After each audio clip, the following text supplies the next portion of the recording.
मैं मियाँ आसिफ अली जन्म स्थान ननकाना साहब 'ਚ मैं मौजूद हाँ तो दो सरदार इत्थे खड़े सी तो एवें उन्होंने नाल गल शुरू हो गई क्योंकि साडे वाल भी बड़ा मुद्दा चलता एवें बड़े मुतालबे होंदे रहंदे पंजाब नूं वंडण दे ते उसे ते गल हो रही सी उन्हां दे नाल गल करदे हां। हाँ जी, ये दसो जी कि उधर पंजाब जिहड़ा सी ओह क्यों वंडिया गया? पंजाब तो वंडिया गया जिहड़े अपने वड्डे लोग अपने लीडर वड्डे ना जी ये आपदे बच्चे नूं सेटलमेंट करन वास्ते बनया इन्हां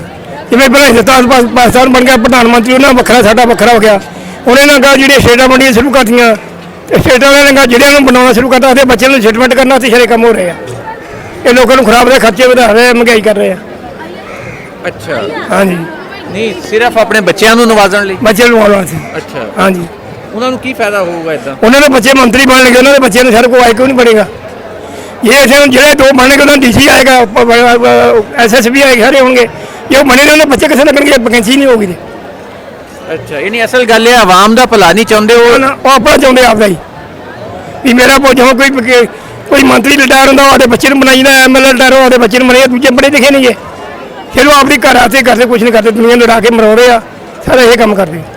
अच्छा, हाँ जी, यानी उत्तों उत्तों लड़ते रहते थे अंदरों सारे सारे एक ही है कोई पार्टी है अंदरों एक ही है। अच्छा, हाँ जी, अच्छा तुसी दसो जी बाबा जी ने जी गल की पंजाब जो वंडना वा सूबे का ये किस गल्लों हुंदा? सर एक तो इन्हों का जोड़ा ना जोड़े लीडर ने उन्होंने ये वजह कि असीं मैनू आड अड करके एक महकमे अपने ज़्यादा बना के ज़्यादा खर्चा ज़्यादा अपने बच्चों को एडजस्ट करने वास्ते बाकी पब्लिक को वह कोई फायदा नहीं पब्लिक का नुकसान ही होंदा वा जे मान लो एक पंजाब नूं कट के ना विचों हरियाणा बनाता कुछ इलाका इन्हां राजस्थान नूं देता कुछ इलाका इन्हां हिमाचल नूं दे दिता पंजाब जो सूबा जिहड़ा सीगा वो निक्का जिहा बन गया पंजाब रह गया वड्डा पंजाब सीगा जिन्हों पहलों कहंदे कि जमलौर के किले तो लैके दिल्ली तक पंजाब सीगा हुण घटदा जिहड़ा वा अंबाले तो भी अंदर आ गया इधरों लाहौर तो उधर चले गया पंजाबी सूबा तो रह ही नहीं गया सिर्फ एक नां दा पंजाबी सूबा रह गया पर उन्हां दे कोल कुछ नहीं गा होना इस वे कुछ नहीं देण दा।